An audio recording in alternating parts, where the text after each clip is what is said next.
Hello, dear friends. Today is the 31st of January, and in about 3 hours' time, at 11 o'clock UK time, midnight European time, we are going to leave the European Union. And I'm just going to post this because I'm very sad about it. Very sad indeed. I didn't vote for Brexit. In fact, I was very much against it. And we've come to this point now, 3 years later, and we're going to leave the European Union. I'm going to tell you why I'm upset about it. I'm upset about it because since I was a young man, I think I was probably about 18 when we entered the European Union, it was 1973, and then had a referendum to confirm it a couple of years later, by the way. I've grown up thinking of Europe as a horizon to explore. I spent a number of years, 5.5 years, in Italy and Rome when I was a young man. Such a privileged experience. And that kind of opened my eyes to people of difference, Europeans in particular, European culture, different languages and all that sort of stuff, food and wine and so forth. And over the last 47 years, 48 years I think it is, I've looked at Europe and seen it as a horizon to explore and to engage with, and my vision, my horizons, my eyesight has been opened by it. So I'm very sad to leave because I think in part it's a sort of little Britain attitude that's taking us out. We don't like foreigners, we don't like the French, we don't like the Germans, we don't like anybody from Europe. And we particularly don't like, for example, the Eastern Europeans who were amongst the latest to join. And people have reacted to that for all sorts of different reasons.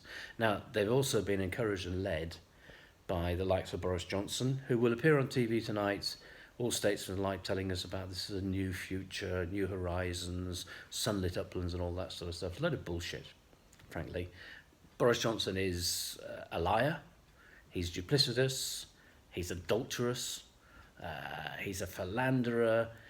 The only reason he supported Brexit in the first place was purely for his own personal political agenda, which he's achieved by getting into number 10. And a lot of the other unsavoury characters as well lied their way and misled the people. So I don't think there's a legitimate basis for this at all.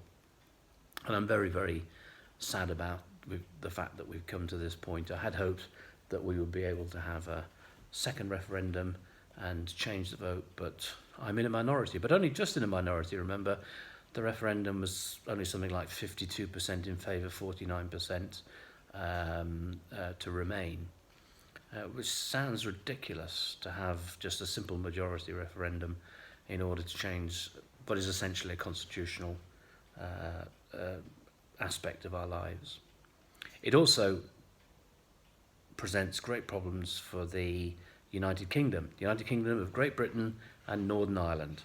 So the United Kingdom is a federation under the Queen of Scotland, Wales, England and Northern Ireland. And there are going to be some real difficulties there, particularly with Scotland, I think, which now is saying we voted by a huge majority in order to stay, and look, you're taking us out against our wills. In Northern Ireland, the Democratic Unionist Party, a most unsavoury crowd of Protestant politicians in Northern Ireland, where there's a whole history of dirty politics going on there. They actually supported Johnson and the government in trying to get us out, but in fact they're in a minority in Northern Ireland itself, where the vast majority of people voted to remain as well. So those two constituencies of the United Kingdom, let's see what happens there. And it would be sad if the United Kingdom were to break up because of this. So it's a sad day. I am partisan, I accept that. I don't see this, and in a balanced way, I suppose. I've got a very definite view of it. Just want you to know that some of us over here are very upset about it, and I will miss being a European as well as being British. All the best to you. Bye.